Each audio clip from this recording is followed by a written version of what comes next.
Find the equation of the line L in 3D passing through -1, 2, -1 and perpendicular to lines L1 and L2 with direction ratios -1, 2, 1 and -2, -1, 1। तो 3D में एक line L है जिस पर एक point के coordinates दिए हैं -1, 2, -1। दो और लाइंस दिए हैं L1 और L2 जो L को परपेंडिकुलर हैं और उनके डायरेक्शन रेशियोज दिए हैं -1, 2, 1 और -2, -1, 1। अगर वेक्टर्स की भाषा में इसे कहेंगे तो -1i + 2j + 1 के इस लाइन के पैरेलल वेक्टर है और -2i - 1j + 1 के इस लाइन के पैरेलल वेक्टर है। इन वेक्टर्स को u और v कहते हैं। हमें लाइन L की इक्वेशन निकालनी है।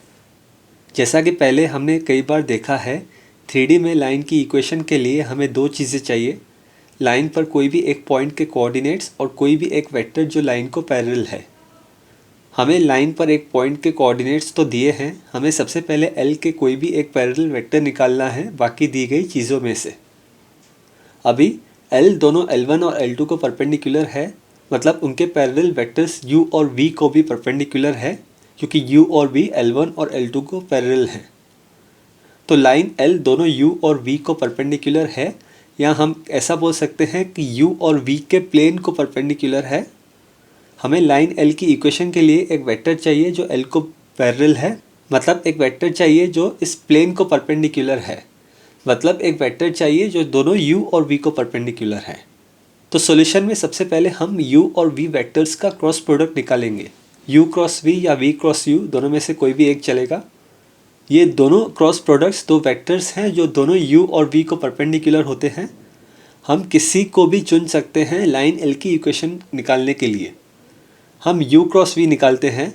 इसे निकालने के लिए हम 3/3 डिटर्मिनेंट लेंगे, जिसके पहले रो में यूनिट वेक्टर्स i, j और k, दूसरे रो में क्रॉस प्रोडक्ट में फर्स्ट वेक्टर के स्केलर कंपोनेंट्स -1, 2, 1 और तीसरे रो में क्रॉस प्रोडक्ट में सेकंड वेक्टर के स्केलर कंपोनेंट्स -2, -1, 1।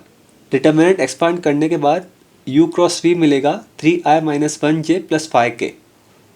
हमें अभी लाइन पर एक पॉइंट के कोऑर्डिनेट्स भी पता है और लाइन को पैरेलल वेक्टर भी मिल चुका है। अब हम लाइन की इक्वेशन आसानी से निकाल सकते हैं।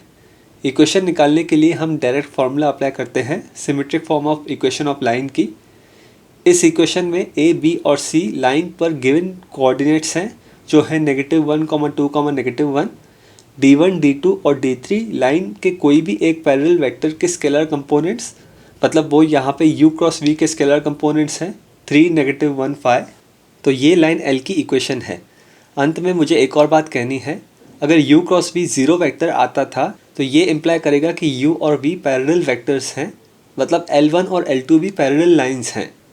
और कन्वर्सली अगर हमें दिया होता था कि L1 और L2 पैरेलल लाइंस हैं तो u क्रॉस v मतलब उनके पैरेलल वेक्टर्स का क्रॉस प्रोडक्ट 0 आता था। 0 वेक्टर हमारी कोई भी सहायता नहीं करेगा L की इक्वेशन निकालने के लिए।